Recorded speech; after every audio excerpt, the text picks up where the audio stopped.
Bom, nós temos outras informações também, já que estamos falando de dinheiro para lá, direito para cá, e um esforço enorme para que esse recurso chegue no Rio Grande do Sul.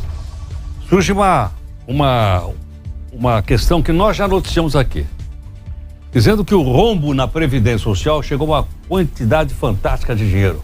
Acho que eu vi no Poder 360, foi lá que eu vi.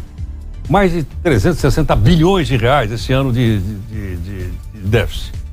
Para a gente poder entender bem isso, nós pedimos ao professor Écio Costa, professor de titular de Economia e sócio aqui da SEDES, Consultoria e Planejamento, para conversar conosco. Professor Écio, muito obrigado aqui por atender o jornal Nova Brasil.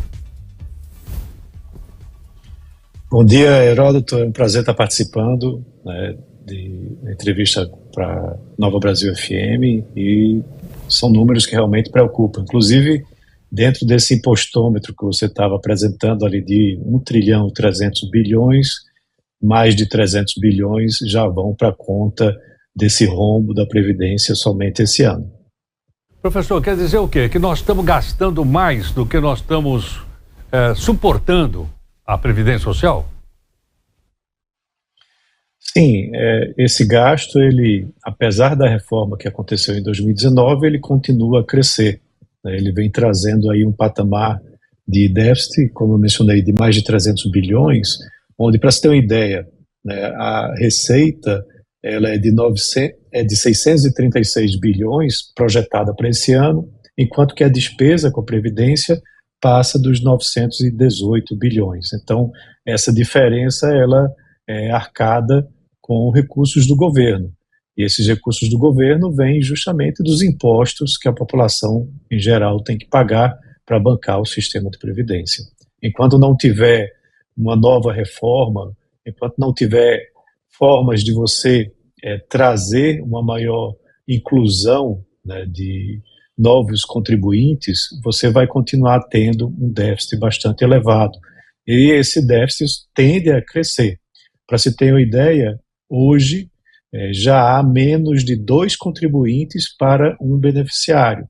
E se continuar nesse ritmo, quando chegar em 2050, vai ser 1 contribuinte para 1 beneficiário. Então é uma conta que simplesmente fica impagável, né, a não ser que você tenha reformas.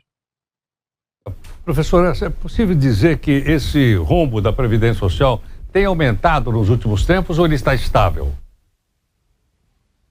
Sim, vem aumentando. Quando a gente olha, tem 3 causas aí importantes para esse rombo estar aumentando. O aumento da informalidade, né, quando a gente olha no período dos últimos 6 anos, houve um crescimento de mais de 20% dos trabalhadores na informalidade. E esses trabalhadores na informalidade, eles não estão contribuindo para a previdência oficial, né? Eles fazem ou previdência privada, ou muitos deles não fazem previdência alguma.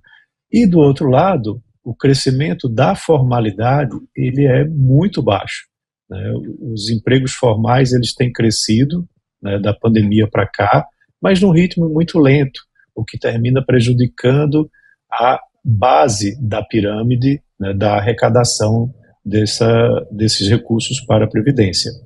E na outra ponta, né, ou seja, no topo da pirâmide, há um envelhecimento mais rápido do que se espera, né? O censo de 2022 mostrou que o crescimento, né, do envelhecimento da população foi acima do esperado.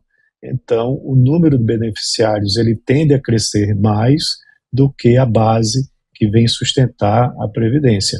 Há também uma taxa de natalidade muito baixa, o que significa dizer que os casais estão tendo menos filhos e essa quantidade menor de mão de obra que vai entrar no mercado de trabalho lá na frente, ou vai ficar na informalidade, grande parte, ou vai ter uma base muito pequena de empregos formais para contribuir com essa previdência. Então é um sistema que precisa ser repensado. Apesar da gente ter tido uma reforma em 2019, há ainda outros pontos que precisam ser questionados, que inclusive ficaram de fora na reforma anterior. Professor, o cenário que você muito bem explicou aqui para a gente de maneira claríssima para todos nós, me parece que é um cenário também de outros países do mundo, por exemplo, na Europa ou nos Estados Unidos. E aí, eles têm também esses rombos lá, como é que eles tentam resolver isso?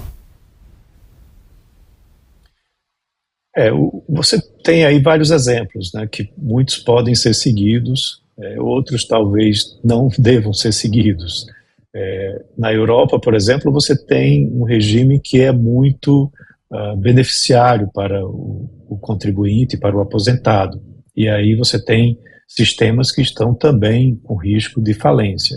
Enquanto que há outros sistemas onde você tem, por exemplo, a capitalização sendo adotada, que não foi, ela foi muito combatida na reforma de 2019, e ela talvez devesse sim ser repensada e ser incluída nesse processo, onde, por exemplo, os autônomos, os informais, poderia ser um atrativo para que eles entrassem nesse regime de previdência, se eles pudessem contribuir, né, num regime de capitalização, ou seja, você contribui para a sua própria aposentadoria, né, o governo poderia até participar com algum montante, mas o grosso seria realmente da sua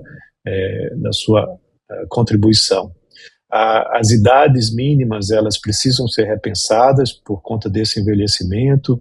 O ministro Fernando Haddad, até algumas semanas atrás, veio elogiando um trabalho que apresentava a desvinculação, né, do reajuste do salário mínimo com o reajuste da aposentadoria. Isso é uma política adotada por outros países, mas ele foi muito combatido, né, por alas do próprio governo.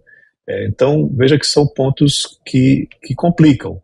Acrescentaria aí ainda também a questão dos militares, né, que foram deixados de lado na outra reforma de 2019, e até mesmo repensar um pouco a questão da aposentadoria rural, né, onde você tem uma aposentadoria para os trabalhadores rurais em condições mais privilegiadas. Porque, no final, isso dói para todos, né? Dói para o funcionário público, né? Eu sou professor de economia aqui da UFPE e isso também vem a me atingir, né? Uma reforma como essa que aumente a idade mínima, por exemplo, mas é melhor você ter um sistema que consegue pagar uma aposentadoria, né, para o trabalhador do que você ter um sistema que está fadado a ter um colapso daqui a algumas décadas, e o governo, ele tendo que sustentar, ou fazer uma mudança muito abrupta quando ficar muito próximo disso acontecer.